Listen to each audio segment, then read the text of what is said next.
All right, guys, the wait is over. The frustration is over. And today, this morning, at about 11:45 a.m. on Wednesday, April 3rd, Burnsies RT put a deposit down on an order for a car. So I can't begin to tell you how excited I am that this whole process has been done. As you guys know, there has been times that I've been frustrated.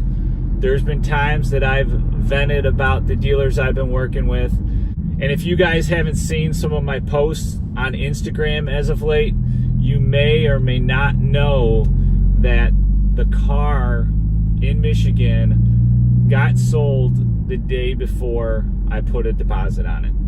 So last week I went to go put the deposit on the 2019 Challenger RT with the 6-speed, and that morning I found out that it sold the evening prior. So I was SOL and back to square one. So yesterday, being April 2nd and the beginning of the current month's incentive change, I started talking to a local dealer again, and today I came to terms and came to an agreement to place an order on a Mopar. And I'm going to kind of keep that a secret for a while. You guys can speculate and guess if you want in the comments. I'm not going to tell you whether you're incorrect or correct. I do have a unveiling plan over the course of the next 4 to 6 weeks, because that's how long they said it'll take for me to get my new car. I'm hoping month end, but you know, I did hear that Brampton's shutting down for a couple weeks, so I'm just assuming it's going to be in May, which is 100% fine. Gives me more time to prep my Charger to turn in for my lease. That's all good.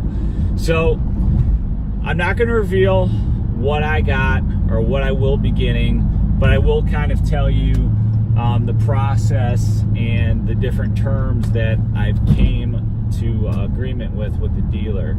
So when I first started down the process of trying to get myself a new Dodge Charger Challenger, I ran across so many different roadblocks. You know, I started going down the route of going to a lease, and the starting price point that they would give me on a 36, a 39, a 42, even a 48-month lease, it was crazy. I would be better off buying an overstock 2018 if you were just comparing monthly payments. It was just, I'm not going to say ridiculous, but definitely out of my budget. And you know, I think it's very important that you get a car within your budget versus, you know, trying to make something fit into your budget. And the long and the short of it is I ended up leasing, and the dealer assured me that they would lock in this lease payment, and they also assured me that the only way the price could fluctuate was going down if the incentives changed. So at first, you know, we started talking about the different payments, and you know, I was telling these guys, I'm like, you guys are like $120 off of where I want to be on a 36-month lease. I'm like, the lease quotes that you're giving me, they're just not going to fly.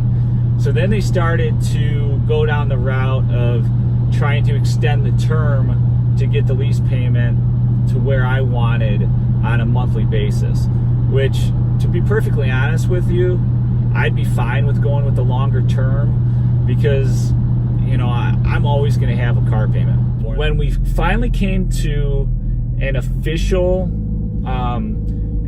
payment, they actually came back and offered me the shorter 36-month term that I was originally wanting to be at for the same monthly payment as the longer, you know, 42 or 48 month term on the lease. And to me, that was perfectly fine. And to put icing on the cake is the residual value on this 36-month lease was actually low. So I think it was like a 54% residual value versus the typical 56 or 57% residual value on a 36-month lease. And in most cases, when you're looking for a lease, you want higher residual values to decrease your payment. However, in this case, it's structured very, very well to buy out my lease at the end. So I'm kind of excited for the opportunity to actually purchase this at the end. So I figured out all the calculations.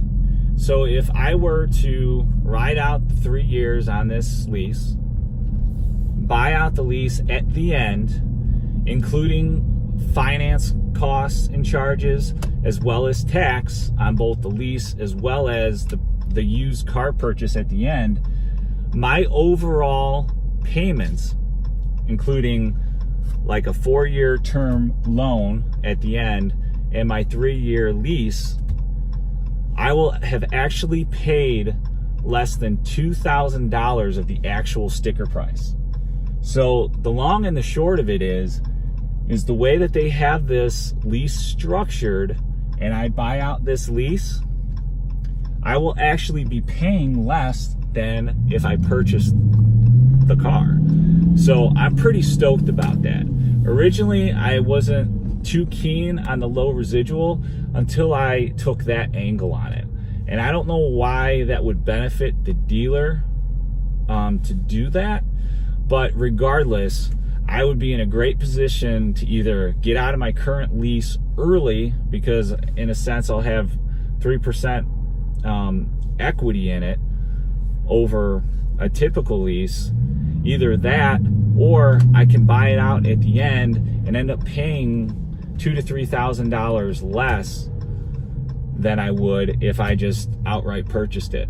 So the way that the lease is structured, in my opinion, is actually very helpful for me.